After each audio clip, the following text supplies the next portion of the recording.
Hey, what's going on, guys? Welcome back to another episode of Blitz The Bolt, and today I'm here with Ant, What's up, you guys? and we're also here with a very special guest, Xavier.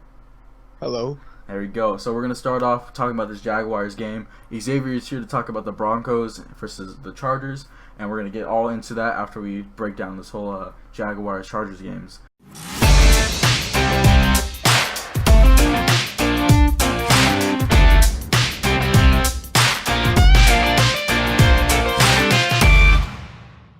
So, Ant, what's your thoughts?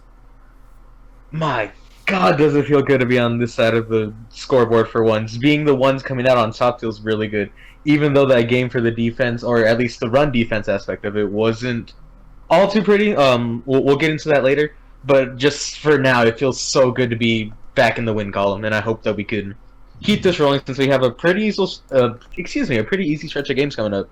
Exactly. I'm very, very happy with how we played overall. The run defense was the number one issue we had. Like, you look at the D-line played great against the pass, and then we just kind of fell apart against the run. James Robinson looked like Earl Campbell out there. At least that's what Lynn said, and it looked true. He was just throwing guys around.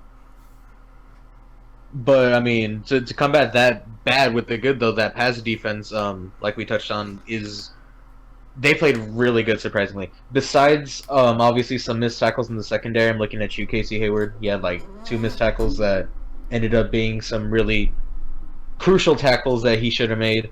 Yeah. But other than that, I think that aspect of the defense played really well. Yeah, I'm overall really happy of how the back seven played. I mean, Casey Hayward needs to clean up his tackling. He said in a post-game interview, he needs to clean that up. Davis got beat on that one play to Conley, and, he had his hand in there. I think he should have recovered a little bit more. You know, Davis has the speed to do that, but overall, I mean, I can't really complain. We held Gardner Minshew, who's been one of the best quarterbacks in the league so far this year, to, under 300 yards? Yeah, something like that. And, James Robinson was the focal point of their offense before this game, and he came out being still the offense.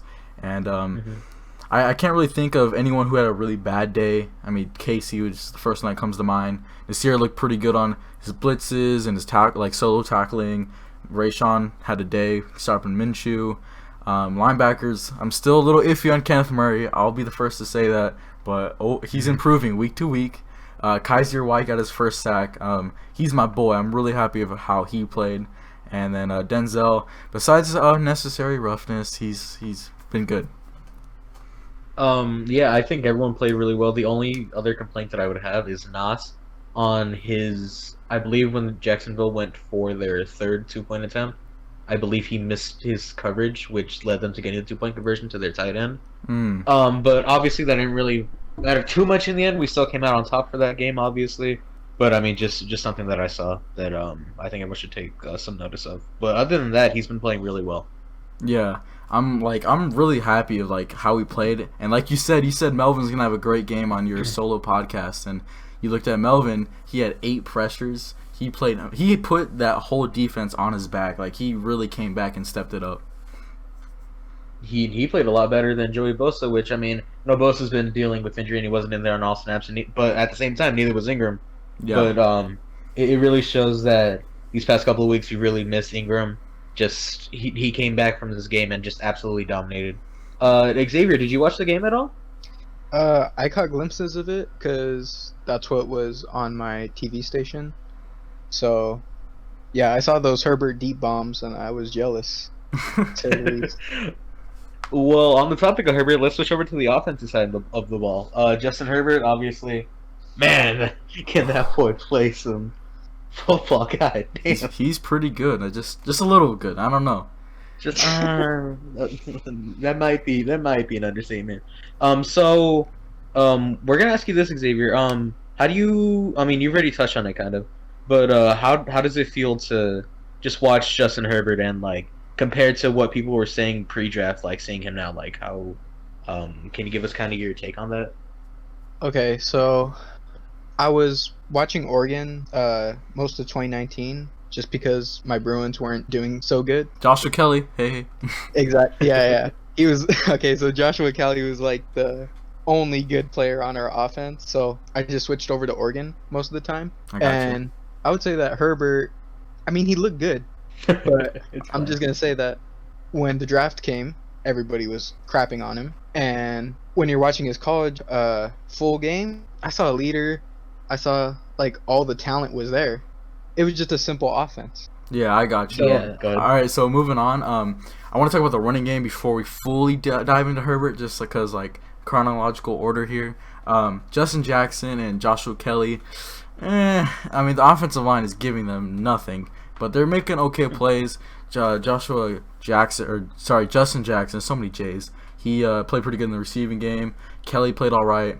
I'd just like to see Kelly produce more yards, run over guys. I mean, without Eckler, our running game is nothing. Like, we probably have one of the worst running offenses if we didn't have Herbert, who also ran the ball, had the team high with like 65 yards. He played amazing. I honestly want to see a little bit out of Kalen Ballage this game. I really wanted to see what he can do because I liked him when he was in Miami. Is But he, I mean, is he on the roster or is he on the practice squad? I believe he's on the roster if I'm not mistaken. But Let's see. either way, like showing how this run game has been doing without Austin Eckler, I really want to see what we have in Ballage. I mean, I'm not expecting him to go out there and just dominate people, but I mean, I want to see what we can get out of that because I don't think Joshua Kelly is performing too well right now. The first couple of games he played really well, but these past few games it's just not. It's showing why he was a third-round pick, if that makes sense. Yeah, he hasn't been living up to the expectation we gave him after the first couple of weeks. And that's understandable. He's having those growing pains finally. And that kind of like leads me to believe, when is Herbert going to have these? Like, I get really scared every week. Like, is Herbert going to start throwing those interceptions? Or is he going to start looking like a rookie? When is he going to look like Drew Lock? Like, sorry, I had to put that in there. But, like, is there something coming? Like, or he's just going to be who he is? He's looking like Aaron Rodgers every game. Like, I don't know. Yeah, but he looks like an Aaron Rodgers who could run. So with that transition, we're going to talk about Justin Herbert a little bit more. He's keeping the streak going of having over 250 passing yards. I believe he had 365 passing. No, 647. Excuse me, passing yards. He had 64 rushing yards on what was it? 6 attempts. 1 rushing touchdown, 3 passing touchdowns, 4 touchdowns overall. Obviously, if you could do basic math. I can't. But all. Oh well, I mean, well there you go. 4 overall touchdowns. Thank you. But I mean, I really love what I've seen out of him these past, just this whole season. Like, I mean, kind of like how I asked Xavier earlier about how he felt about Herbert going into the draft. I actually talked to him a little bit, and he was like, yeah, Herbert's I mean, Oregon's offensive scheme isn't really too good. He just had a mediocre playbook, and he still did what he did with that. So he told me that. I looked into it a little bit more, and I was like, damn, all right. I wouldn't be mad at all about this. And I mean, I don't think obviously anyone's complaining now, but just going forward, obviously, kind of like how you're saying, like I hope he doesn't have that stint where it's like, he sucks. But thus far, I mean, I'm not mad at all. What is it, 12 touchdowns compared to, 3 interceptions? No fumbles. I mean, well, yes, fumbles, but I shouldn't be fumbles, Yeah, those shouldn't have counted. All right, so Yeah. continue with Justin Herbert. I mean, he balled out, right? But what was the whole Easton Stick fiasco? Like, I thought he was hurt or something, but Stick came in for 2 plays. He threw a 4-yard pass. Who was it to? I think Mike Williams? And then he ran a little read option, and I think he made the wrong read, kept it, and lost 2 yards. So and then he was just kicked out. I like Easton Stick. He actually played practice squad safety last year. That's pretty sad, but he did. And if we can see him more of a Taysom Hill type of role, that'd be awesome. I don't want him getting a bunch of snaps, but I want him to kind of show that he has a role in his team and show that the backup quarterback can do something rather than hold a clipboard. Yeah, that's like what I've been touching on these past couple episodes. Like, I really want to see the coaching staff sort of utilize Easton Stick as that Taysom Hill role. Because I truly believe he could do it. I saw him, I mean, I know I touch on this every time I talk about Easton Stick, but I saw him play live about, 2 years ago in San Fran during the preseason, and I really like what I saw out of him. Obviously, I wouldn't take him over Herbert, but, I mean, still, he's a valuable second or third guy. I want to see more out of him, like I said, I sound like a broken record at this point, but I really want to see if we were to give him that Taysom Hill sort of role, like line him up as a wide receiver, or line him up as a running back, or line him up as a tight end, whatever. Just I want to see more out of this kid because I loved him coming out of college. What was he? He was our 6th round pick 2 years ago. He was a 5th round. Was he a 5th? Okay. Yeah. Nonetheless, though, like I really want to see more out of him. I hope it's not just one of those things where it's like, oh yeah, his rookie contract expired. Get the fuck out of here. You know? He sounds like the Chargers version of Trace McSorley on the Yo, Ravens. that is true. They kind of are similar players as well. Yeah, because I remember when Trace was in the draft process, a lot of teams wanted him to switch to like safety too. Yeah. And as far as I know, the Ravens don't really use Trace either. They already have Lamar, so it's like kind of like, what's the point? But I do get what you're saying.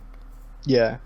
So like Easton Stick out of the draft, I was like he could be the long-term starter. He had very nice qualities, but he didn't have that upside that Herbert does. Like Easton was a very like decent ceiling, low ceiling, decent floor, right? That's kind of what he was. As Herbert was low floor, like huge ceiling, right? And with Easton Stick, I see him as a very long-term backup, and I didn't realize it at the time, but Tom Telesco did some crazy moves. So what he did first, he had Rivers, and he signed Tyrod, and then he drafted Easton and had Cardell, but he got cut. So the plan was to let go Rivers, had Tyrod, and have Easton as the backup, right? And then the next year, see how Tyrod plays or see what the draft looks like, and we ended up getting Herbert. And his plan was to have Tyrod as the bridge, Easton as the long-term backup, and then Herbert being that long-term starter. And I thought that was nuts how the plan all along was to get rid of Rivers and draft a new guy.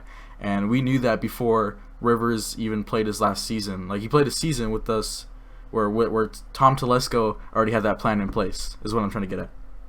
Yeah, I think after 2017, we all knew it was time for that sort of change, but we didn't really have a set plan yet. Once it became apparent, like after we signed Tyrod Taylor, and then we took Easton Stick, even though it was a 5th-round pick, like I think everyone knew, like, okay, it's time for this organization to change. Which, I mean, looking back on it now, I mean, it obviously sucked getting rid of Rivers. I was one of the few that didn't want to get rid of Rivers. I would have rather us have kept him, mentor Herbert or someone, whoever we got in the draft, into that sort of mold. But obviously, I was wrong. I'm glad that we didn't do that because Herbert's playing his ass out right now, and I think if Rivers would have been mentoring him, it would have just been another system in the pocket QB. Yeah. You look at the rushing game for us. I know we touched on this a little bit, but Herbert had 9 carries for 66 yards and a touchdown. He had that beautiful 31-yard run, longest quarterback run from the Chargers since, what was it, 1998 or 88? I thought it was 88. Yeah, it was 88. Yeah, I think it's 88. And then you got Kelly, 12 for 29. That's disgusting. 2 for 14 in the touchdown by Joe Reed. Thank you for playing Joe Reed. I texted Ant like on his post, and I was like, dude, finally, like this is needed to be happening. Like obviously Tyron. Joe Reed content. Yes, we exactly. need more Joe Reed content. Exactly, and like I think he's good enough to be the wide receiver number 3, but Guyton has stepped up massively, so no discredit to him. But Joe Reed will be that. I think will be at number 4. Number 5 will be KJ. And number 6 would be Tyron. And all of them can definitely get significant playing time as long as we rotate. And Justin Jackson had 5 for 12. We need to get Justin Jackson going because I think Jackson's more of a rhythmic runner. Like where he breaks off like a 10-yard game, the next he'll get like 10, 5, 1. But if you keep getting him the ball, he'll eventually pick it up. Like you know what I mean? Like kind of like how Derrick Henry, the more carries he gets, the better he gets. Yeah, that was evident, like, I think it was a year or 2 ago in the Pittsburgh game where we just kept on feeding him. Eventually he got a touchdown, and then he got huge gains. I've always liked Jackson. Yeah. Obviously coming off an injury, he's not going to be, like, ooh, but, I mean, like, I think we really should, with the absence of Austin Eckler, be giving him more of the snaps because, like I said, I like Joshua Kelly. He's not right now. I don't like him as that RB1 spot. And I mean, with the Chargers right now, especially with Austin Eckler out, we don't really see him as like a RB1, RB2. It's kind of like a 1-2 tandem. Kind of like how it was with He Who Shall Not Be Named in Eckler last year. Yeah. But I mean, at this point, I don't think that's working. And I'm glad that I think that we're starting to realize that because there was a lot more passing plays for Herbert that were drawn up this past game. They all worked out. So I hope this shows like we don't always have to rely on the running game, especially when in that first quarter, in that second quarter, in like the early game, it's evident that the rushing game isn't working. Yeah. I just think we need to feed Justin Jackson more, just because he reminds me a lot of LaShawn McCoy and the way he moves. Maybe not how he carries the ball exactly, but the way he moves, the way he jukes. He's very smooth, very patient. And I think just if we can give him a little bit more like push from the O-line, he's gonna break some big runs. And I think he needs to get a bigger role in the offense overall, with Eckler out especially. But I kind of want to move on to the receiving game of what we had. I want to start from the bottom to up. So first we had Gabe Neighbors, had a drop. That's it. He's useless. Please cut him. I don't. Sign Bob Holly. Get rid of Gabe Neighbors. I've never liked Gabe Neighbors. I've always loved Bob Holly. He was a good blocking dude. He was great at receiving. He was a decent rusher.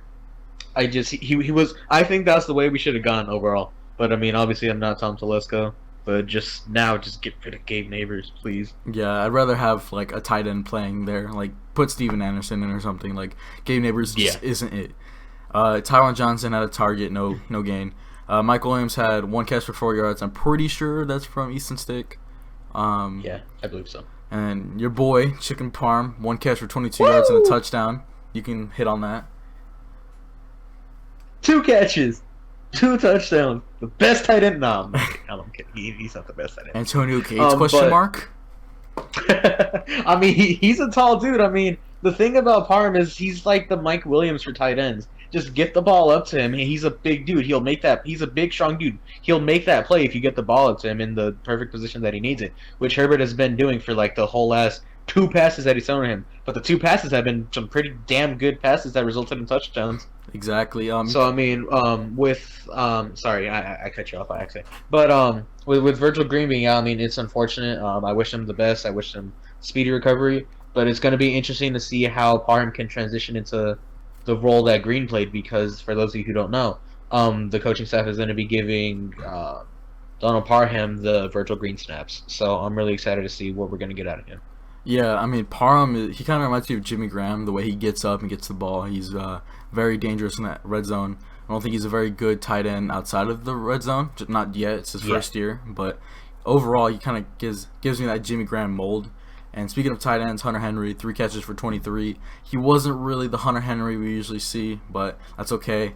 Joshua Kelly had 5 for 24. And then Virgil, 1 for 26 and a touchdown. Beautiful catch, beautiful throw. Like, it was awesome. And kind of speaking of the whole depth thing, I think Parham is going to struggle in the blocking side of it, because Parham, obviously, he improved exactly what Lynn said. He improved his blocking. But Virgil is an exceptional blocker for the tight end position, and I'm sure Xavier can say that, because Virgil was a longtime Bronco. And yeah, that was basically his entire job in Denver. He never really scored any touchdowns, to be honest. I see. Yeah, I think his first year with us is when he scored his first touchdown of his career, actually. Really? But I mean, that's kind of sad. Yeah, I believe so. I might be mistaken on that.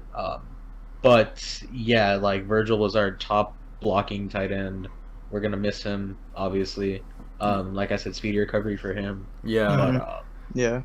So what I was kind of getting at is Parham's gonna struggle with the blocking side of it, but our offense should definitely be kind of stretched out, because we have more receiving threats, down the middle or on the sidelines, wherever. Just with Parham out there on the field, that has to give the defense, like, look, there's a 6'8" guy on the field. We need someone tall to cover him, whether that be a defensive lineman or what. That's going to be a mismatch, no matter who covers them, right? So I think that's going to be good for the offense, but running the ball, not so much. But something I wanted to say before I move on is Virgil Green on that catch. If you saw his ankle, ow. And so a little like tidbit, as I was watching that, Virgil Green hit the ankle. My dad saw on the replay because we watched the games together. He's like, sprained ankle. Like, he knew right away. I was like, what? How do you know? And it's because my dad skated for a long time. But I was like, are you sure it's a sprained ankle? Because I thought he broke it. It looked bad, right? He's like, my dad's like, 2 to 4 weeks he'll be out. Like, he just knew instantly. He didn't like. I was like, all right, I'll listen, And the report came out, 2 to 4 weeks, sprained ankle. Like, I was genuinely surprised. I thought it was pretty cool. But yeah, moving on, Justin Jackson, 5 for 43. That's way better than I thought he had. Jalen Guyon had 2 for 84 and a touchdown. Oh my, that touchdown was beautiful.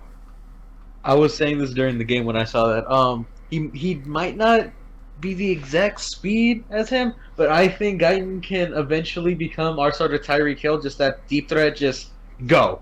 Just get open, because he has that speed. Coming into training camp, he had that speed. We've all known he's had that speed, and we've all been asking, like, let's see more out of him. And these past few weeks, we've seen more out of him. I've loved what I've seen out of him. He only has, like, 12 catches in total, but for 285 yards and 3 touchdowns. That's nuts. Really good. Yeah. It's like how we talked about in, I think, our first episode, like how sort of we need a speedster kind of. I think Guyton can really be our speedster if he keeps this up. Yeah, I mean, he's surprised me. He's been exceptional so far. 2 catches for 84 yards. It's a 42-yard average, right? I think he might lead the league in average yards per catch or something like that. And it's either him or Mike. Last I checked. Okay, that's awesome. And you look at Keenan Allen, 10 for 125, no touchdowns, but dude, Keenan Allen is just nasty. He wins off the line, wins the route every single time, and he'll make that catch. Herbert will make the throw. It's just automatic with him. You don't really have to do anything. There's a little clip from Hard Knocks where they call Chris Hogan 7-Eleven. He's always open. And I'm like, kind of the same thing with Keenan Allen. He's always open. I think as the year goes on and as the career of both Keenan Allen and Justin Herbert go on, I think that tandem's going to be something really scary, because first couple of games, Herbert wasn't really getting the ball to Allen, but as the season has progressed, he's gotten the ball out to him more and more, and he's seen what Allen can do once the ball's in his hands. So, like, I hope that, like, as the season goes on, we'll have multiple Allen 100-yard games, maybe even consecutive 100-yard games, excuse me. But yeah, that's just a little side note that I wanted to put in real quick.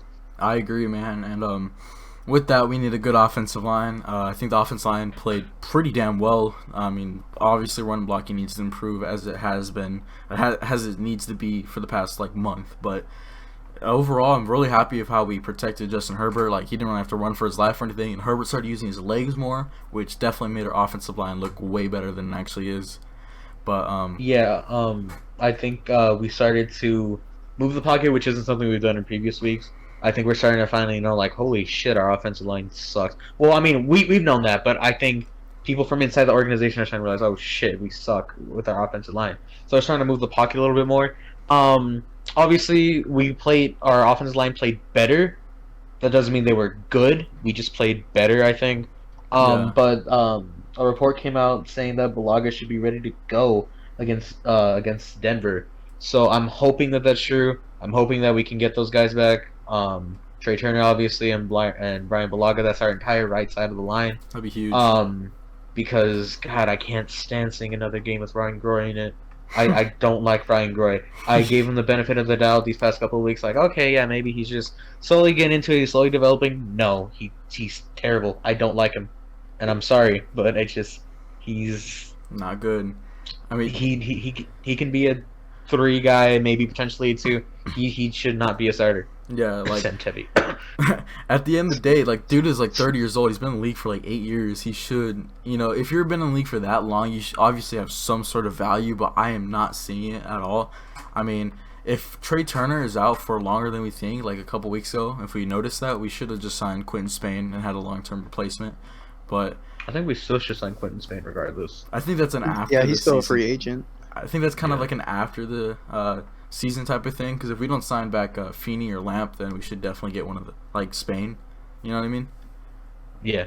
But I kind of wanted to touch on their defensive line sucks, just to put it harshly. They're not that good, and that's why our offensive line play good.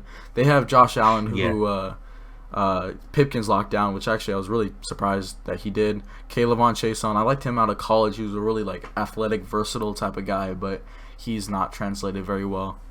And Taven Bryan played okay. Dwayne Smoot was actually pretty solid for them. But overall, I can't really complain of how we played, both in the trenches, and I want to move on to the special teams type thing. Before we start the special teams, I just want to say the Money Badger name should be revoked for the rest of the season. Ouch. From now on, he's just Michael Badgley. He has to earn it back. Yeah, these past 2 years, obviously, I really liked him. He was gonna be my next football jersey this season. But I've loved him these past 2 years. This year, I mean, he's having a little bit of a hiccup. But I mean, he just, I don't know. I'm glad that the organization shows confidence in him. He needs to fix his stuff because it's not, our kicking problem isn't as bad as it's been in the past. Like, I would take this situation over what we had in Josh Lambo in 2016. Like, I'm confident in the kicking position that it is right now compared to then. As far as confidence overall, it's starting to slip a little bit. But Badgley, I mean, what, he had an extra point miss and a field goal miss, correct? I want to say you're right. Yeah, so this season throughout 7 weeks, he's had more misses than he has in the previous 2 years, which I think says something. I hope we can get that situated because I really like Michael Badgley. I like the energy he brings to the team, even though he's just, he's a kicker. I love the energy he brings. I love just him as a person. Just, I hope for my sake, for his sake, for the organization's sake, that we could kind of get that situated. But for now, I think we should revoke the Money Badger name. Yeah, I totally agree. He needs to earn it back. But kind of like into special teams, we had that punt block. I don't think that was Tai Long's fault at all. It just whoever was blocking up the middle for us was awful and let a guy straight up the middle, block the punt, score a touchdown. And hopefully, like you said earlier before we started, is it puts some realization into the coaching staff that, like, look, we need to improve, and we've been sucking. George Stewart, please, like, help us, Yeah. Kind of like Nate touched on, I was saying before we started recording, that I'm really glad that we got the block punt, that they blocked our punt and they ran in for touchdown, because it kind of shows, like, you can't be too safe, Like, on all sides of the ball, you can't be too safe. Like, use that as a wake-up call, which, I mean, we did, which I'm really happy we did. I'm glad we took it in that way, and we didn't take it as something that brought us down, I think Herbert was talking about after the game, like, he was asked about the block punt. He was like, oh, yeah, we just used that for fuel. We used that to move down the field. Like, he said, I knew once we got the ball, we're going to move it down the field and we're going to score. That's what I'd love to see. That's what I love to hear. I'm glad we took that route instead of just giving up and just having our special teams just slack off whenever it came to punting. Yeah, I agree. And, like, we kind of made up for it when we got the fumble recovery. Good job, Troy Pope and Tavon Campbell, for forcing and recovering that. But that recovery definitely swayed the game in our favor, immensely, Yeah, 100%. But I think... so overall, I mean, we won. So I mean, I slept like good. I said, it feels so good to be back on this side of it. I hope we pull off a 2017. We win our next couple of games. I think we're only like 2 games out of the playoff spots since the Raiders lost. Yeah. So this Denver game is going to be a must-win. But before we get into that, I know these past couple of weeks I have been sort of harsh on the coaching staff for playing way too conservative.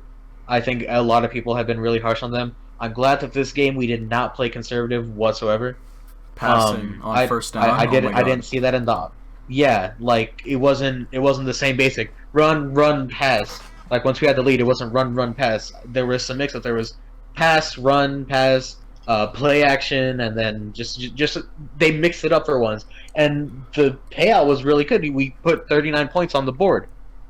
So I think hopefully they have. I hope they have more confidence in Justin Herbert now to get him to draw up those plays where he can get the ball out there, because we've seen that he's able to get the ball out there as long as his receivers are open. As long as the play's well thought out for him, then he can do it. Even if his first read isn't open, then I mean, we've seen that he has the IQ to do it, and hopefully this shows that the coaching staff now sees that he has the IQ for it. Because I mean, these past few weeks, obviously they haven't had the confidence in him.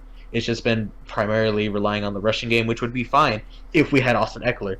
But given the situation right now, they let Herbert cook, and it really paid off. So that's just my take on it. Let Herbert cook. All right, I like that. Let Herbert cook. It'll make him Gordon Ramsay. On the topic of Gordons, Broncos. Hey, I like that. I like that transition. Okay, that was good. I saw it and I had to. That was good. The primary reason we brought Xavier on, so we're going to be trying out some. What we're going to be doing is leading up to certain games. We're going to see if we know anyone that is a fan of the opposing team, so we can get their take on it, and then we can sort of combat their take or agree with their take. Just so it's, I mean, obviously we're a Chargers-driven podcast, but it's always good to see what your opponent is sort of thinking going into this game. Because, I mean, with us going into this game, it's like, oh, yeah, we should be fine. but it's gonna be interesting to see what opposing fans think. So if you guys like this, just let us know. We can keep it up, we cannot. It's all up to you guys. But yeah, for now, let's get into this preview.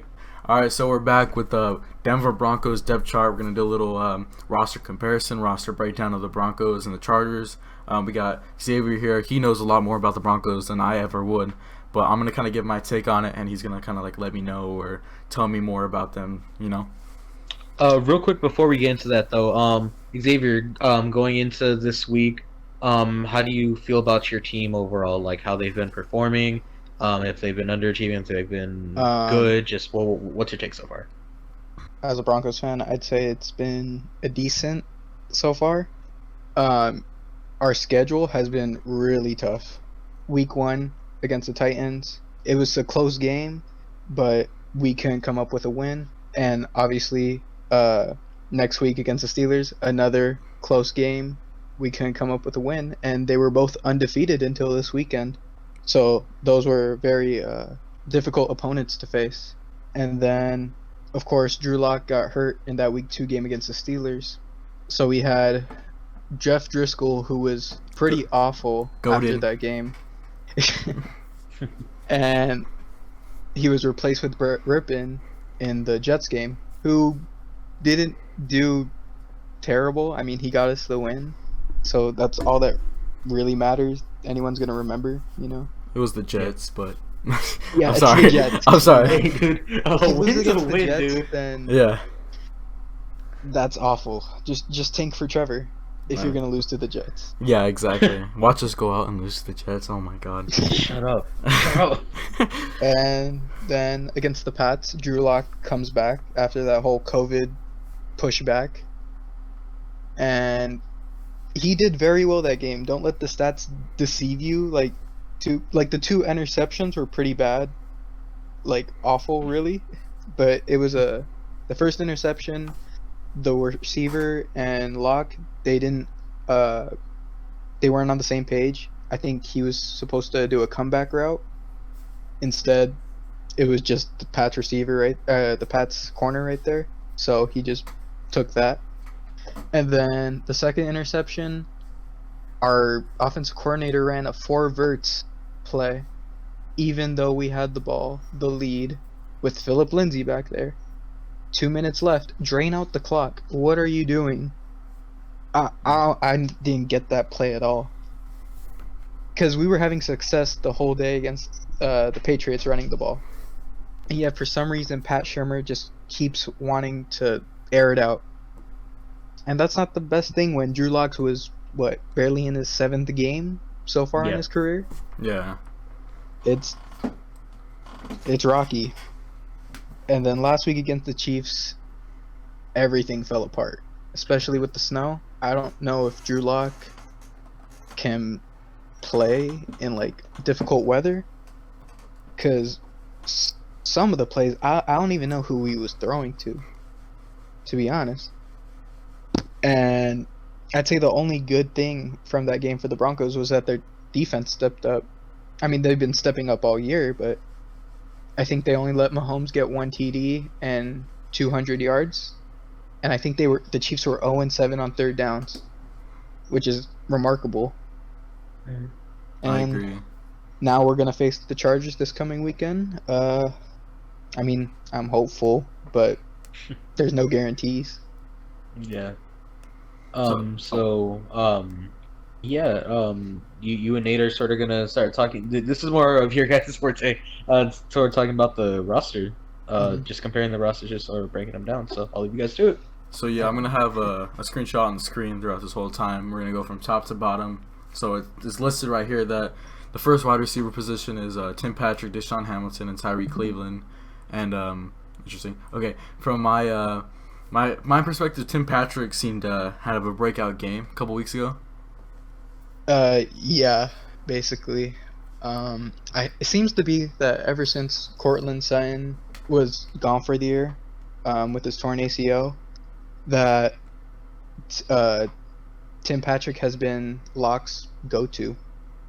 And how long has he been on the team? A couple years now, right? What was that? Like, how long has Tim Patrick been on the team? I think it's been 3 years. I want to say like the first year he was with our practice squad. Second year was last year, and he had a couple games. I remember he had a catch against the Raiders that led to a first down late in the fourth quarter, which led to us beating the Raiders off of like a field goal. All right. I mean, I don't know much about him, so appreciate that. And then Deshaun Yeah. Hamilton, I was high on him out of college. How is he playing? Uh, Me too, but really, he hasn't been that guy. Yeah, I mean, Every year I'm hopeful that he'll step up, but I think he's gonna be gone next year. and then Tyree Cleveland, before this year's draft, last year, like he was still a junior, I want to say, and I was like, if he declares for the draft, he might be just drafted in the third round, but he stayed another year, hurt his draft stock immensely, and but I still think he's a solid player. Like, what has he done? Anything? Uh, I don't know if he'll ever become part of the main rotation at receiver.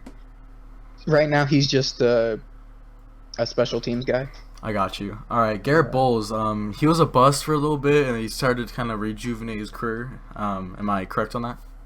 Yeah, actually, I think he's the number one rated left tackle in the league according to Pro Football Focus. It's incredible. Like, Oh wow. Okay. his step up from previous years to this year is amazing. Like, a lot of Broncos fans just completely gave up on him, but at the end of each year, he goes on a streak where he's really good. That's kind of weird. I mean, maybe he just has better genetics. Like he's not as hurt as everyone else.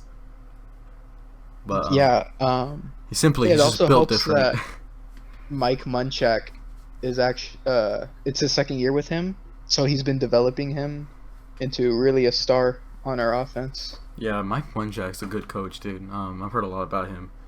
Yeah. Don Reisner, is he a rookie or is that last year? I can't think right now. It was last year. He was What- like one of our bright spots out of He's- that class. He's been good, right? Yeah.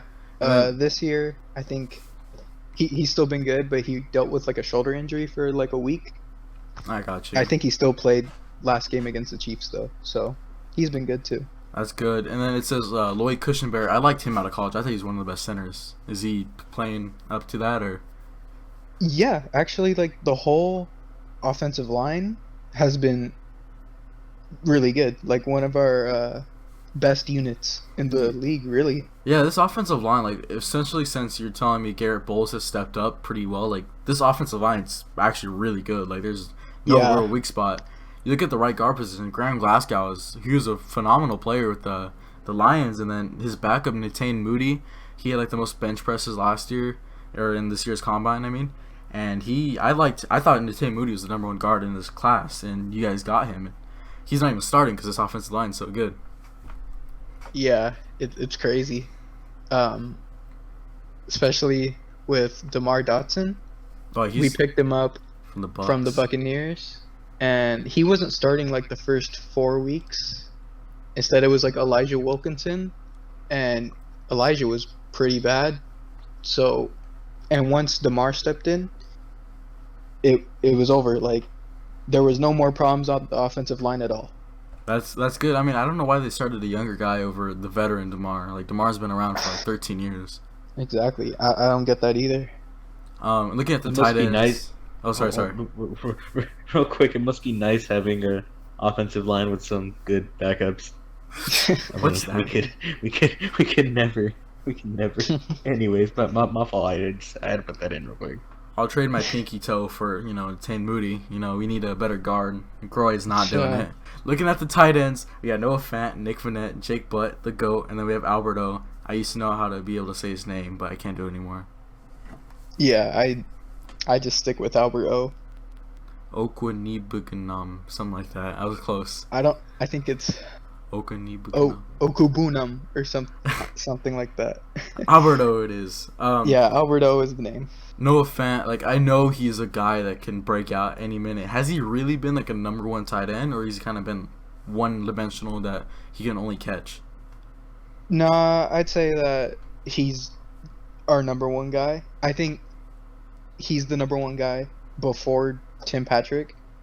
Like, he's really ever since day one, Drew Lock and Noah Fant have been like hooking up, like for no No homo. homo. Yeah. Pause. Yeah. Yeah, they just clicked instantly ever since their rookie year. It's a love at first sight. You look at Nick Vannett. He came for the Seahawks, and then he played a year with the Steelers as well. He was a good blocker, right?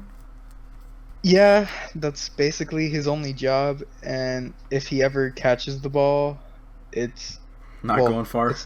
it's not gonna go far. There's even been like false start penalties on him. Oh, Yeah. that's rough. What about Jake Yeah. Butt? He hasn't really done anything. He's been hurt Actually. like every year.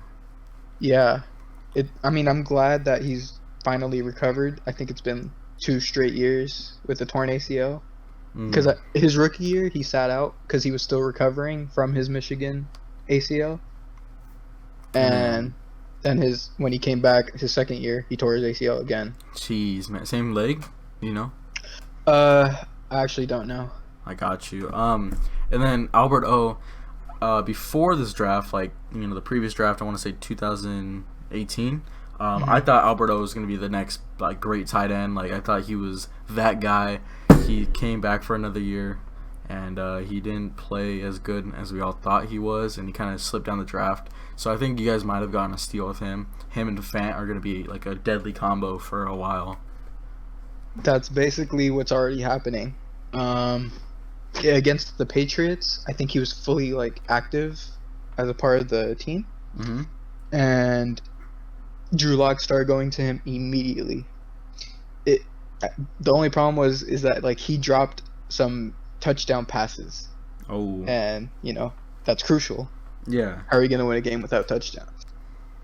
So if he cleans up the drop issues, you're telling me he can be a really, really good like number 2 tight end. It could be a really good 1-2 punch with a fan. Yeah, he could surpass Vanna and Butt. I got you. Yeah. Looking at the other receivers, we got Jerry Jeudy, KJ Hamler, and Deontay Spencer. Jerry Jeudy, I really liked out of college, and I was really mad you guys got him because that guy, he can run routes, dude. He's pretty good. Has he been living up to the hype? I mean, if you want to go strictly off route running, then yeah.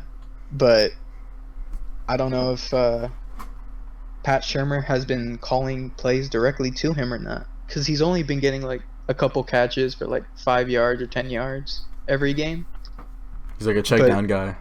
Yeah, and it's like I want him to get more involved in the offense, because other than that one catch against the Jets where he mossed Pierre this year, yeah, that's basically his one explosive play.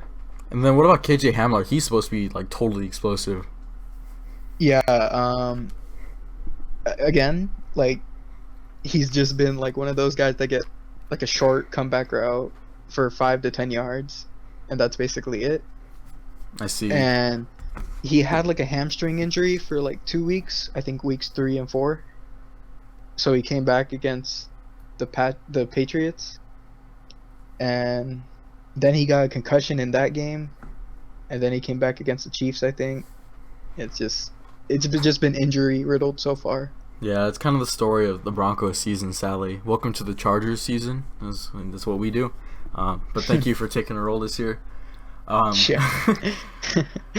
It says here that you guys don't have a number 2 running back. You only have a 1-2. Like literally, they have Lindsey and Gordon both in the number 1 slot, which is pretty cool. Yeah. Tell me how both of them are playing. I'd love to hear all the nasty stuff you got to say about Gordon, though. Man, Fuck Melvin Gordon. So, coming into the season, they basically said they'll split carries between Gordon and Lindsey. Yeah. But it seems like each game, one guy's missing. So injury or just not playing or what happened? Yeah, injury. Because Lindsey was out week 2 to 4, I want to say, with a leg injury. So Melvin was basically getting full-time reps. And then... How'd that work out? I mean, really, he was good. There was nothing really just bad about him. Was he worth all the money? We gotta see like the full year, but it's already been. Wait, what was the contract you guys gave him in the first place? I want to say it was like 2 years, 16 million. That sounds about right. Which, it's not that good. Like, it's $8 million. yeah, I didn't even want Elway to get a running back in Yeah, free 'cause- agency because Lindsey was handling everything by himself fine, and Royce Freeman He's a good. has always been number a two. serviceable back behind him. Yeah, and didn't you guys have the number 30 last year for you guys? He's on the Raiders now, DeAndre Washington or something like that. No, it was Theo Riddick. Oh yeah, Theo Riddick. Yeah, he was Yeah. on your guys' team. Yeah, but he barely even played. I think he like hurt his leg as soon as we signed him, so he was basically on IR for the whole year. He got his contract money and dipped. Yep, But that's exactly what happened. looking at the quarterbacks, Drew Lock, Brett Rypien, and Jeff Driscoll. Driscoll, I actually liked him as a backup, but not. I guess he didn't do so well.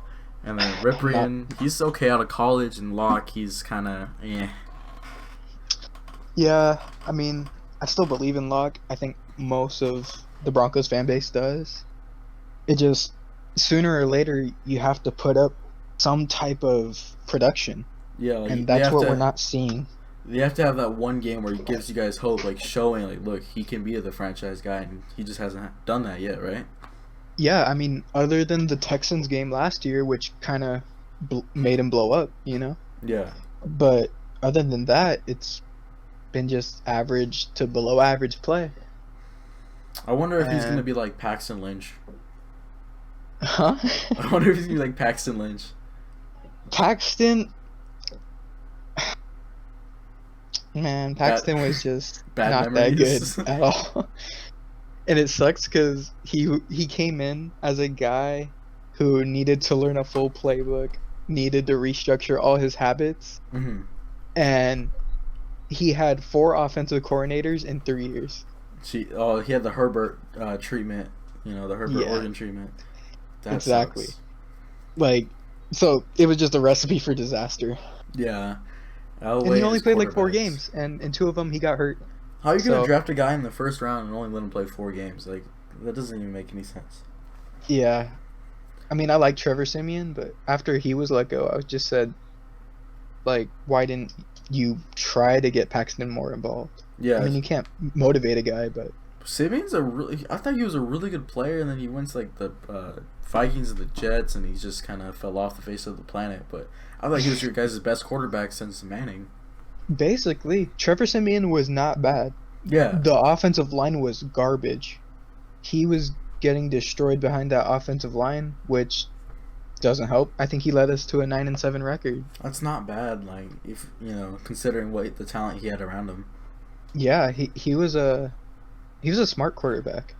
Yeah, so speaking of talent, let's kind of move on to the defensive side of the ball. You told me before the podcast that, like, 90% of the defensive line's hurt. And looking at it, you're right. Like, Shelby Harris, he was a pretty good defensive lineman, right? Yeah, he's our best cornerback. He just bats down balls. Oh, okay. all I was the about time. to say, like, what you talking about? Yeah, And then what about every game he bats down a ball. I mean, that's crazy. that's good, man. Like, how about DeMarcus Walker? I liked him a little bit out of college. Is he getting any playing time? It's weird. It's like I felt like he's never gotten playing time for his entire tenure with the Broncos. I see. Mike Purcell, he's your nose tackle. Is he kind of good or? Yeah, he's good. We just extended him, I think, for another 3 years. Oh, nice. But against the Chiefs, he broke something in his foot, and now he's out for the year. That really sucks. So his backup is McTelvin Agim, who Yeah. I loved out of college. I actually had the Chargers pick him in the 7th round, but he went he went in 3rd, which was surprising. But he's Very. is he has he lived up to that selection, or is he kind of whatever so far? They haven't really played him Oh, at okay. all. I think he's been inactive so Oh, far. Healthy scratch. Yeah, healthy scratch. But I mean, if he plays like he did in college, I think he can be a really good nose tackle for you guys for a while. Yeah, I mean, he looks explosive for a defensive tackle. Yeah. How about Deshaun Williams?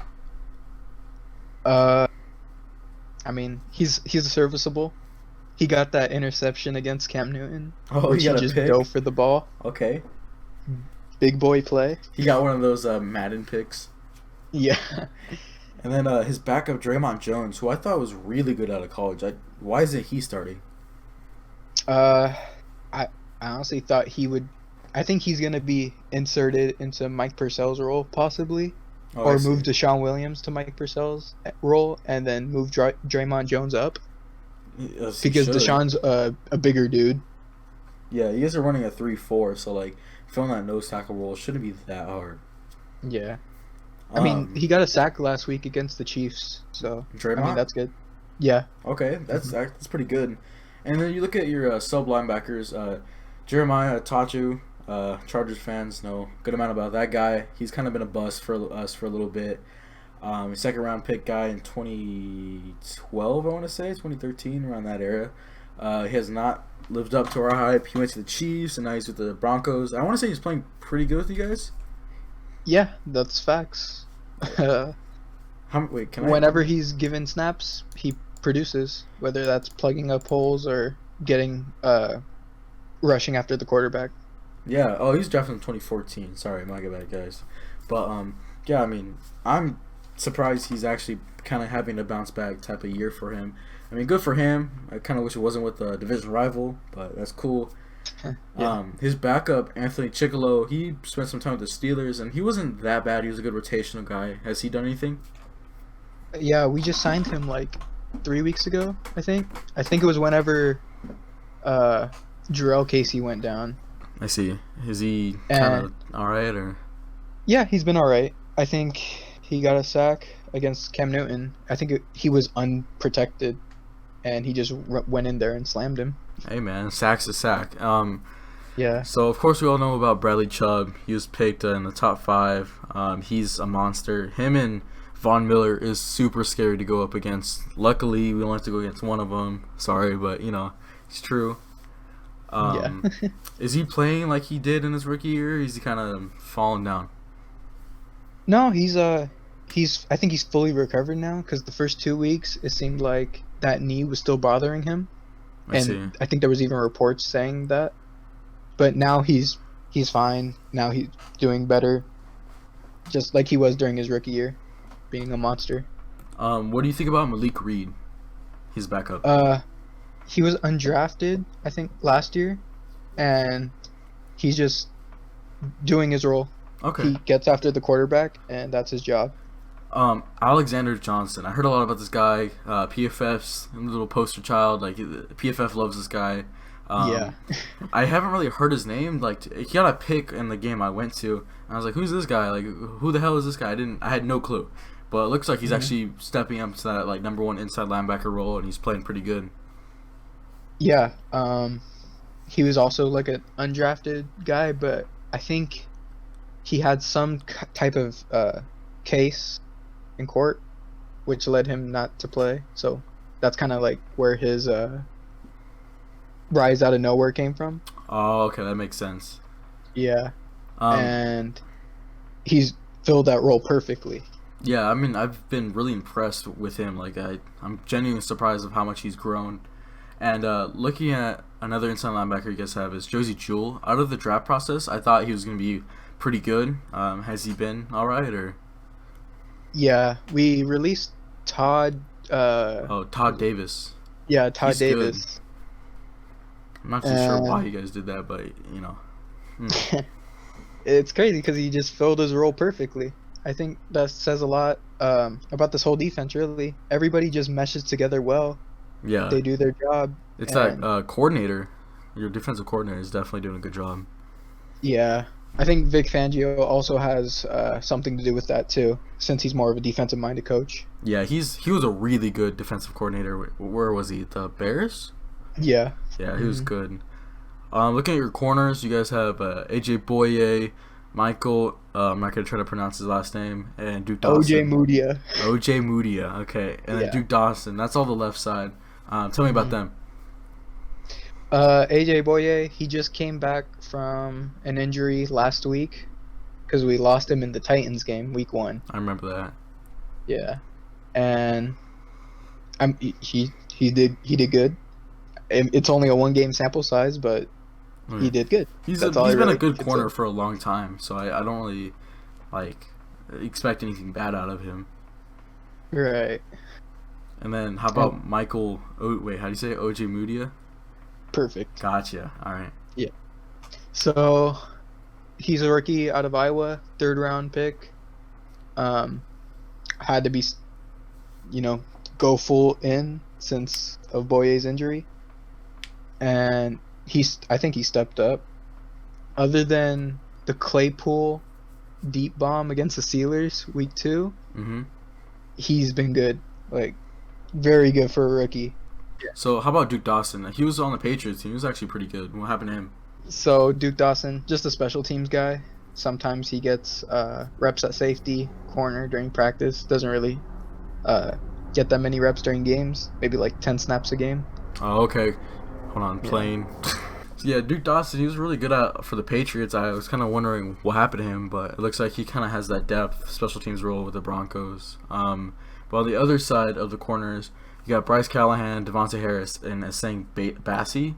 Only guy I've heard of is Bryce Callahan. I know he's been a really good slot corner for a while for you guys. Yeah, he was supposed to be one of our big free agent signings last year, but a screw in his foot had to be replaced, so he was gone for the whole year. Oh. And then this year he finally made his comeback, and he's done really well. Where'd you guys get him from? I can't think of where. He came along with Vic Fangio from the Bears. Oh, that's right. He did play for the Bears. He was good. And then for the safeties, you guys have a really good safety duo in Kareem Jackson and Justin Simmons. Simmons is that coverage specialist, and Jackson moved from corner to safety. And how is Jackson playing? Yeah, Jackson, he's mainly like that strong safety. He'll come up in the box and add some run pressure, fill in some holes. Yeah, I get you. And he'll lay down the hammer if you get near him. That's for sure. He used to play corner. That's pretty cool how he, like, a corner can turn into that strong safety, like, I'll hit you hard type of guy. Yeah. I remember last year against the Texans, his former team. Mm-hmm. I think he hit the guy, and it made the ball go up in the air, and someone picked it off. Oh, damn. Okay. And then Justin Simmons, he's been really good. I mean, completely wrong about that, but... I mean, so how about Justin Simmons? Justin Simmons, I'd say he's been playing good, but not to the level he was last year. Yeah, because he was, like, really good last year. Like, he could have been all-pro last year. And this year, I haven't heard his name too much. Is he getting beat in coverage, or? I wouldn't say that. It's just he hasn't been getting as many picks as he did last year. I get you. I think he used to like bait a lot of quarterbacks since he was relatively like unknown. And now they know to stay away from him. Exactly. All right, so that's pretty much the whole entire Broncos roster, and I really appreciate Xavier being here to help me kind of assist my way through the roster. His insight was very helpful. Thank you for having me. No problem, man. Okay, so welcome back. We're having a little positional, I guess, show off is the best word I can think of right now. So look at each position group for the wide receiver position. You look at the Chargers, right? We got Keenan Allen, Jalen Guyton, KJ Hill, Joe Reed, Tyron. We got all these guys, right? And then you look at the Broncos, right? And if they had Cortland Sutton, I'd like to say this would be close, but right now, if Tim Patrick's your number one wide receiver, there must be something going on. No offense, I'm just saying. Him, Jerry Jeudy, KJ Hamler, and Deshaun Hamilton is like their front four. I would give it to us, honestly, just because, I mean, we have Keenan Allen, obviously, one of the Williams. better wide receivers in the league. Mike Williams, he'll always be that little deep threat. You can always get the ball up to him, 50-50 ball. He'll always be the one to come down with it. You have the emerging star in Jalen Guyton. Obviously, we've seen him these past couple of weeks. Just those three guys in general. Kind of like you said, if they had Cortland Sutton, then it would be really close, but I think I would give it to us, at least. I agree. Okay, so next on the list is Wait, Xavier. I'm sorry. I'm sorry. No, it's fine because I have nothing to argue. You guys have Keenan Allen and Mike Williams, so I think that immediately gives you guys the win for that position group. I got you. I mean, My bad. My bad. I know, but I mean, I'm just saying, like, we have a guest on right now, dude. I'm not used to it. I'm sorry. It's my first time. It's cool. I'm fine with being skipped. There's no argument here. Just speak if you want to speak. Like straight up, talk over me because I don't want to like skip you. My bad, bro. No, it's fine. All right. So moving on to the offensive line. Do I have to say anything? Did you give it to Denver already? Yeah. Yeah. There's, I mean, if we had I mean, Blanca and Turner, maybe we have an argument. Maybe, but then we have that entire left side of the line that's not performing too well either. Like we can go in depth about each dude, but I mean we all already know that offensive line without Turner and Balaga is just shit. So let's just give that to Denver. I mean, I'm calling it how it is, dude. Okay, so now the quarterback, obviously, I'm just kidding. Herbert and Tyrod is a really good 1-2 quarterback combo, I guess you can call it that, over Drew Lock and Ripien. You got any arguments to that? So, no argument. All right. Justin Herbert looks like a rising star. I mean, is he not already a star? It could be. That's the thing. I mean, I think at the end of the season we'll be able to for sure tell that. I mean, obviously, right now we can call him a rising star. But until the end of the season, we can't really put the name star or even superstar on him yet. Yeah, right.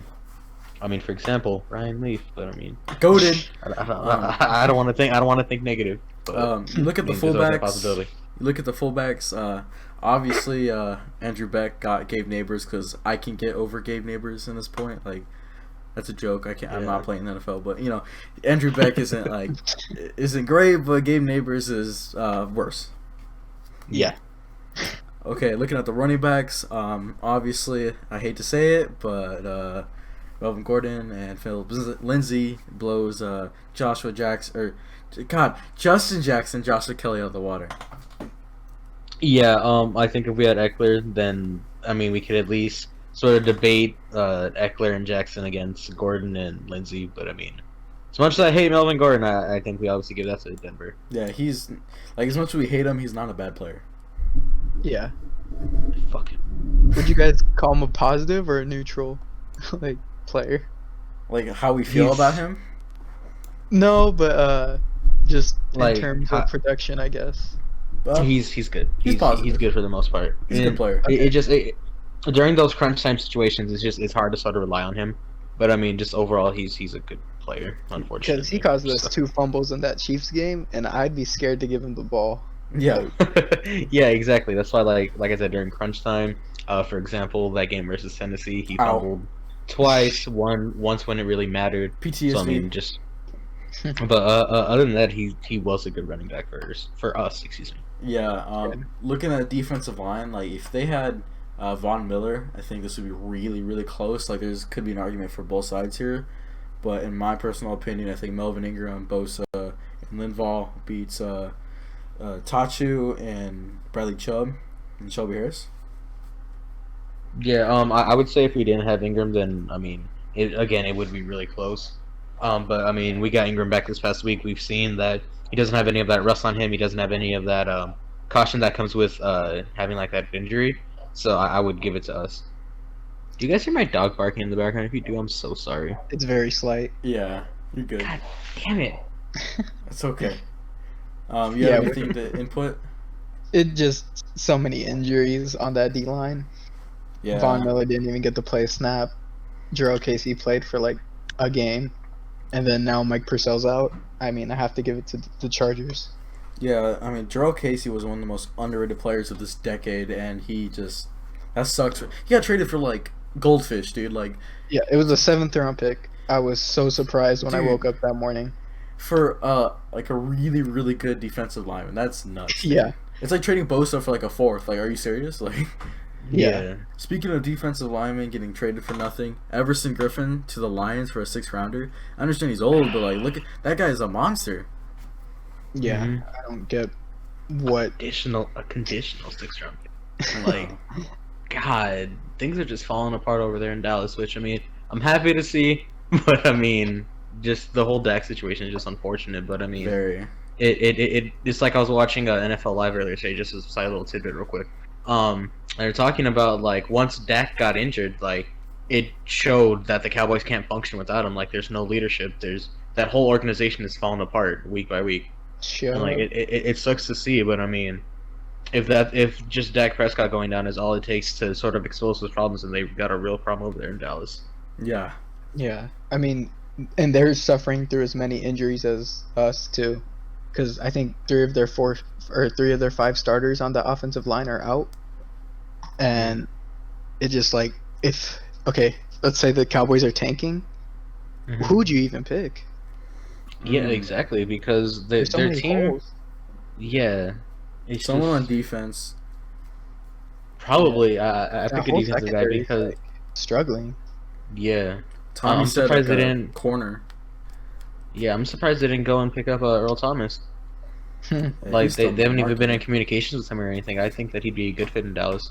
I mean, besides that locker room presence, I mean, just on field, I think he could be good for Dallas. I'm surprised that they haven't really done anything about that yet. I totally agree. Moving on, we got the linebackers. I think this one's actually quite close. Like Kaiser Wise, I want to say about to break out. Denzel Perryman, highest graded linebacker in the league right now.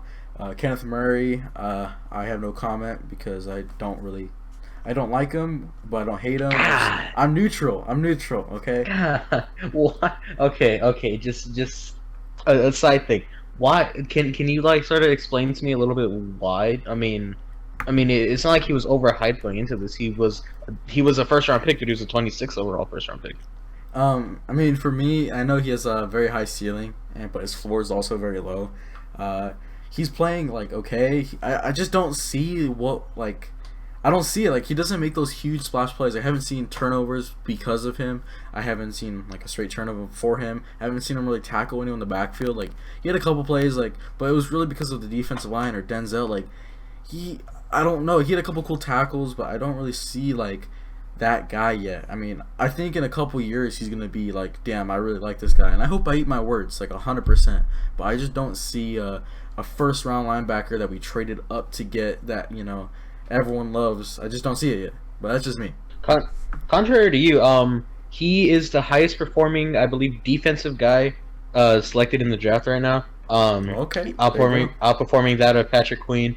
Sort of like how you were saying about how you haven't really seen any big impact plays. You don't really need those plays to sort of be a good player. Like, you could just be a good on-field presence. So, for example, on some plays, during the Jacksonville game, I see him like trying to get the defensive players into the position that they need to be, sort of seeing the play that's going to happen before it happens and learning the other guys of it as a rookie. So, I mean, I don't, even with you explaining, I still don't understand why you aren't really sold on this dude yet. I love him. I love the fact that we traded up for him. I think he was so worth the trade up for the 3rd and 4th round picks. But that's just me. I like the player. I like him a lot. The presence that he brings on the field. A really good tackler once the opportunity is presented to him. But I mean, that's just me. Yeah, I mean, I totally I can get what you're saying. I just have my set opinions, and I hope I start seeing I want to see more splash plays, because that's kind of what he was out of college, a splash play type of guy, not like a consistent call out. You usually see linebackers like Josie Jewell, if that's a good example, who's kind of that call out type of smart type of linebacker. Rather, you'd think Kenneth Murray would be like the Alexander Johnson making those splash plays, but personally, I haven't seen it yet. But I could be eating my words. I don't know. Do we include Bradley Chubb for this argument? No, he's D-line. Okay, I was gonna say, because we run a 3-4 defense, and it seems like you guys run a 4-3. So it's kind of hard to say which one. No, we're primarily 4-3. That's just what the scheme that Bradley likes to run. No, I know, but I'm saying it's kind of hard to say which linebacker group to pick, since it's kind of different variants, Yeah. Say Alexander's the best linebacker out of everybody involved. I think I can get with that. Yeah. And then Josie Jewell could be 3, we used 2. Yeah, and Jewell's I think above Kaiser, but maybe below Kenneth. I don't know. I say give it to Denver, but only slightly. Yeah. Okay. We have just because they have the better player. Yeah. Yeah. And then look at the corners. We'll just put the whole DBs in the same group, right? Okay. You guys got Justin Simmons, Kareem Jackson, Bryce Callahan, Boye. I mean that's and the third corner is Michael O.J. Mudia, right? Yeah. He's not bad either. Like that's a Nope. pretty good core. And you go back to our side, we have Casey Hayward, Michael Davis, Desmond King, Rayshawn Jenkins, and Nasir Adderley. I think it's pretty close, but me personally, I have to go with the Broncos. Yeah, me too. I'd Yeah. have to side with that, just because I mean, Would like win. our guys are good starters, they're decent starters, but I mean compared to that Broncos group, I mean they have some really high caliber players on that side of the ball. Without Derwin and Chris Harris Jr., like it's an Yeah. easy one for them. Oh Let's yeah, say- but I mean obviously if we had them, I would give it to us. But given the circumstances, especially with right now, I mean I'd give it to Denver. Let's say Chris Harris comes back for this game, because I know he's healed up. Yeah. How big of an impact is that for the Chargers? That'd be a huge impact. That would help our secondary so much because I feel like over these past couple of weeks you've given some not like scoring plays, but we've given up some big chunk plays. I think this team has really missed Casey Hayward. I mean not Casey Hayward, excuse me. Chris Harris. I think if he were to come back, he might be restricted a little bit due to the chance like we don't want to re-aggravate that injury at all. But I mean, I think he'd make a really good impact on the field if he were to come back for this game. Yeah. Because I could see Chris Harris like baiting Drew Lock into an interception. For sure. Because Lock, he has a tendency to just stare down his receiver.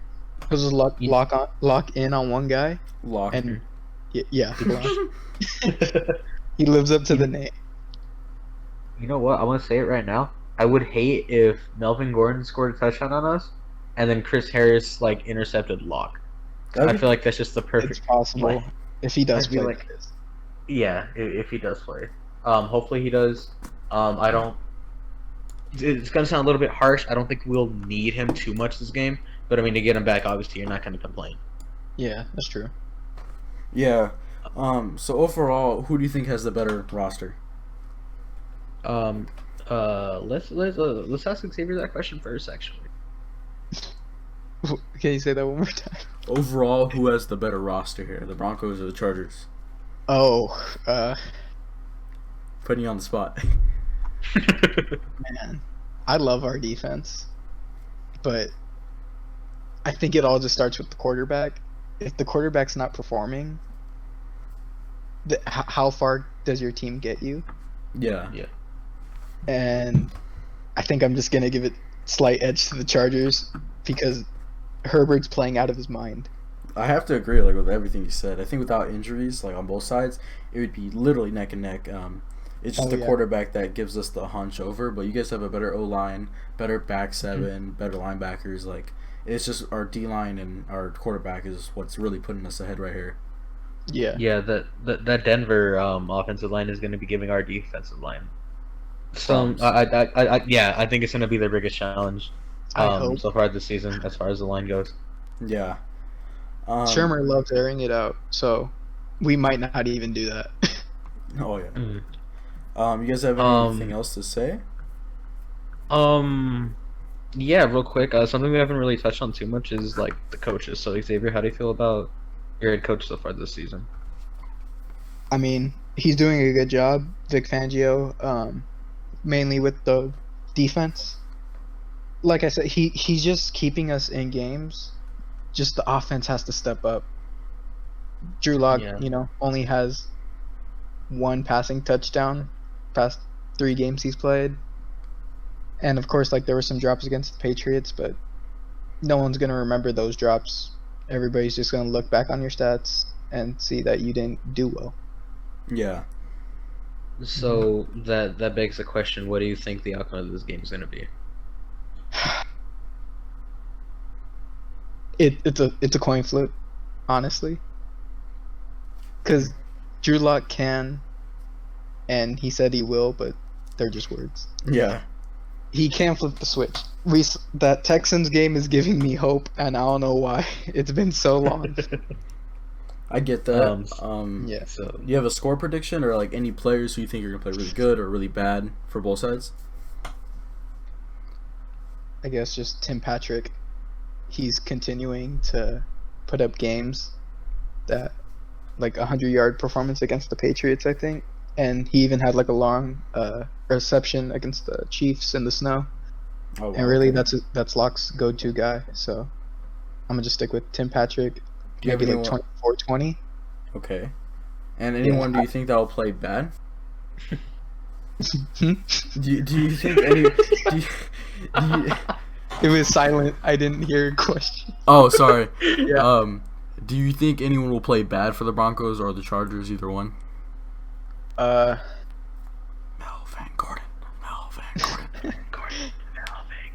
I mean, really, that's the one guy, right? Yeah. I have to choose him. Thank you. So Never know with him. real quick before I ask Nate the same question. You said 24-20, and whose favor though? I didn't hear the last part. I didn't actually choose a guy. I mean, I didn't choose a team. So okay, so you just have a score, but you don't know who's gonna come out on top. Yeah. As weird as that Interesting. sounds. All right, Yeah. so Nate. For me personally, I think the Chargers would come out with this one. I have to.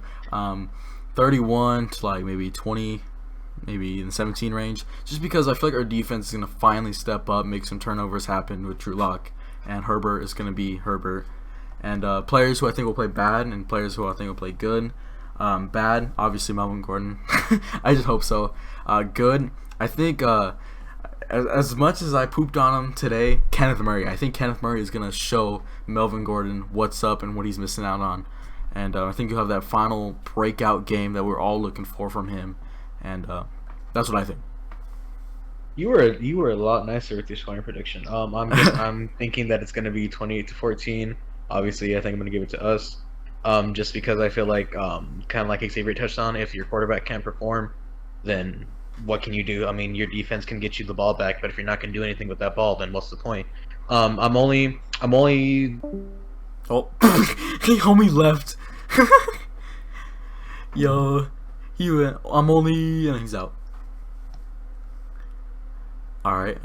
We'll just wait for him to join back. And welcome back, I'm I didn't even realize that happened. bruh. Where was I? What was I saying? Did I I'm get al- my score out? No, before you I said left? I'm already, and then it just cut out. Okay. I'm just gonna restart then. Okay, so Nate, you were a lot kinder about your scoring predictions. I think it's gonna be 28-14 Chargers. Only reason I'm thinking that is kind of the same thing that Xavier was touching on earlier.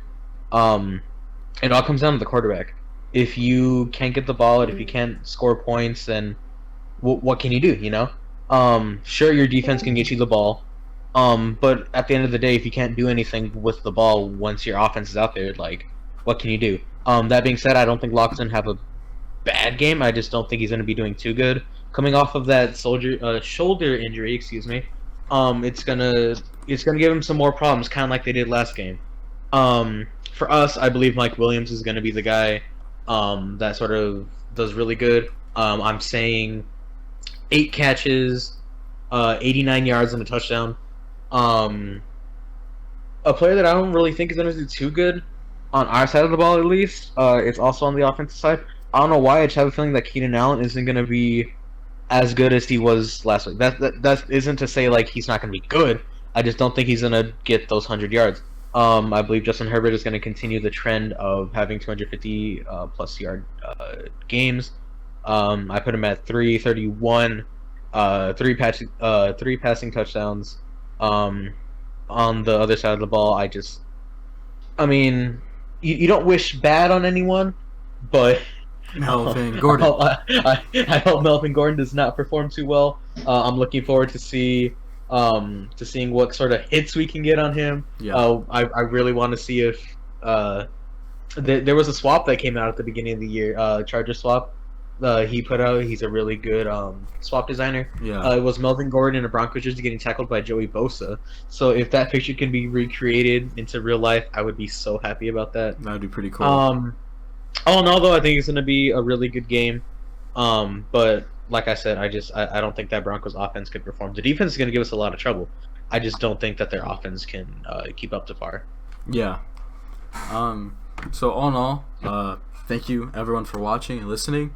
I'd like to have a special thanks to Xavier for coming on and really giving us some insightful, just like players and like his knowledge of the Broncos really helped me personally. I'm sure Ant as well. So I'd like to thank you for that. I've known Xavier for a while.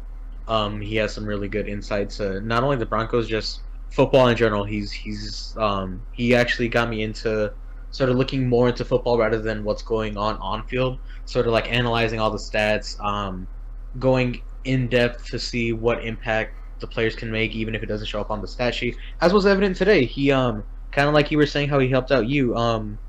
Like the stats don't truly tell the story. Like it tells some of the story. It doesn't tell the whole story though. So I mean, it's good to get that insight, and especially from Xavier. So thank you so much. Do you have anything you want to shout out? Anything you want to say? Yeah. Oh, sorry. My bad. Not you. God damn it, Nate. let's run that back one more time.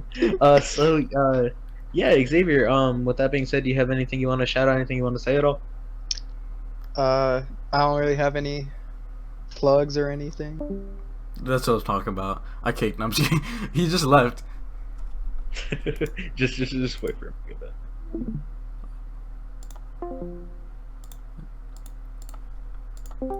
And I left. What the hell? Everyone left. Yo, that's crazy, bro. What I was trying to say is like I've only known him for an hour, and I thought that was pretty funny. But yeah. Yeah, I mean, all in all, he's a cool dude. I've known him since elementary school. He's a really big football dude. He sort of, like I said, he sort of got me into football. Did he go to the party, or am I stupid? He did not go to the party. I see. Yo, this has been an hour and a half long episode. Yeah. Well, I mean, we have to finish out our plug real quick. Yeah, I know. We didn't plug in the beginning, so we gotta plug at the end. All right. So again, thank you, Xavier, so much for coming on. But real quick, So something really cool happened. So as you guys know, Nate uploaded Justin Herbert film analysis. It's on the YouTube channel right now if you want to go check it out. Blitz The Bolt on YouTube. But it eclipsed 1,000 views not too long ago. Yeah. So Nate, congrats on that. You got us a good chunk of subscribers from that. We're at 60 subscribers now. So for those of you who haven't followed the YouTube yet, drop us a subscription. Go in the comments, sort of tell us what you like, what you didn't like. Give us your feedback on if you guys like this format, bringing in some opposing teams fans, sort of getting more insight on that. But real quick, I want to turn over to Nate so he can kind of express his gratitude for that video. Yeah, so before I get into that, I just want to once again say thank you to Xavier for all his contributions to this episode. I met him like an hour ago, and I'd like to say he's a pretty cool guy. I like his profile picture, Zilakami. Anyway, so the video, I'm very, very proud of what I made. Obviously, I can speak English a little bit better in that video. As sad as that sounds, like I stumbled over my words. Each clip, it took me like at least 10 tries, and that's not even an exaggeration. Like I would stutter my words, or I'd mess up what I'm trying to say, or run out of time. It took me with like a good 24 hours total to make that. Like not 24 hours like a day. It took me literally like 24 hours time to make that whole video, and I'm very proud of what I put out. And obviously I like to get into coverages a little bit more and stuff like that, but I'm very happy with it, and I'm very happy that people are in agreement with me, and it has over 1,000 views in like 5 days, which is nuts because we're recording this on 4, yeah, because we're recording this on a Tuesday. Got your girl in the club on a Tuesday. Anyway, sorry. I know. I hate you. As you should. But yeah, I'm really happy with the outcome of the video, and I don't know what to say. I'm really grateful, and I hope to make more like that. The next one is definitely gonna be some of the receivers. I'm more of a defensive line type of guy, but I think I know football well enough to make a breakdown of anything really. Yeah, so for those of you who are listening to this on Spotify, iTunes, Google Play, wherever you're listening to the podcast from, if you guys haven't checked out that video yet, it's on our YouTube channel, Blitz The Bolt. We're going to be uploading this episode to there, like all our other episodes. We do little visuals with it to kind of show what it is that we're talking about. Just a cool, it's kind of a different experience. So if you guys haven't checked that out, go check it out. The film analysis is only going to be on there. So like I said, if you guys want to go check out that analysis, it's going to be up on there. Yeah, YouTube's the place. Yeah, the YouTube videos always come out good. Like I said, little visuals and everything. Yeah, it's popping right now. We're growing. We're growing pretty decently.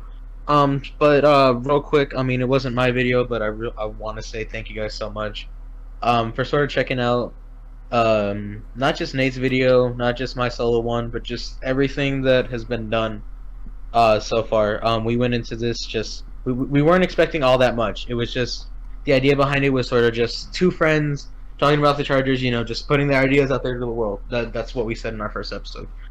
But I mean, it's grown dramatically, and I'm drastically. I don't know why I said dramatically. I'm not good at English. Yeah, but but regardless, just thank you guys so much. Even for those of you listening on Spotify too, just thank you guys so much. Those of you listening on iTunes, thank you, because there's a good majority of you that listen to them on there. Just seeing little things like, oh, I listen to you guys while I do this. Just thank you, or for example, keep it up, great work, whatever. Just little things like that really like motivated us to do this a lot more. Yeah, I love responding to comments. I love the insight you guys have, so I can kind of formulate an opinion or restructure an opinion I already had previously. And yeah, I really appreciate all the comments, feedback, support. And Ant's episode, his solo episode, I watched the whole thing, and I actually quite like, because when I edit, I have to watch the whole podcast back and rewind and all that. So I had to do that with Ant's, and I thought he did an amazing job, and I want to say thank you to him for doing it while I was out, and thank you, you know. Yeah, of course. So yeah, just a quick little thing talking about that solo episode. My voice sounds the way it does because it's coming from Nate's end, but I swear to God, my voice doesn't really sound like that. My voice sounds more so like what you heard in that episode. If you guys have heard it, if you guys haven't, obviously that episode's up there too. But just beside that, that's besides the point. But for now, this is gonna be it. Are we gonna be doing another? I don't believe we're gonna be doing another episode this week since this is a long episode. Yeah, it's about to be like 2 hours long. Editing this is gonna be a pain. I can tell you that right now.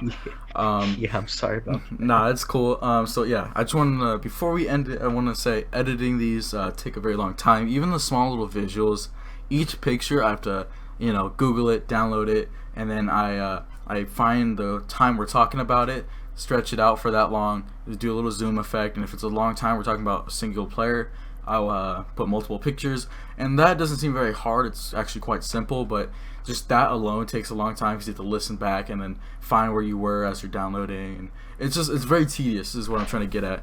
And but I really appreciate you guys listening, watching, and that's all I got. Anything for you?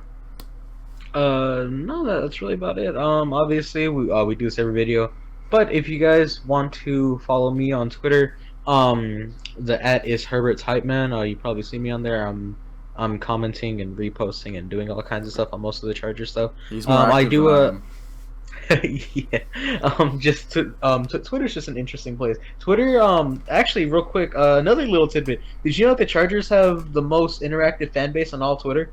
Oh wow, that's really cool. That's a proven stat. So that's really cool. So if you guys want to follow me on there, like I said, it's Herbert Hype Man. I run a Chargers info page on Instagram, Chargers.insider.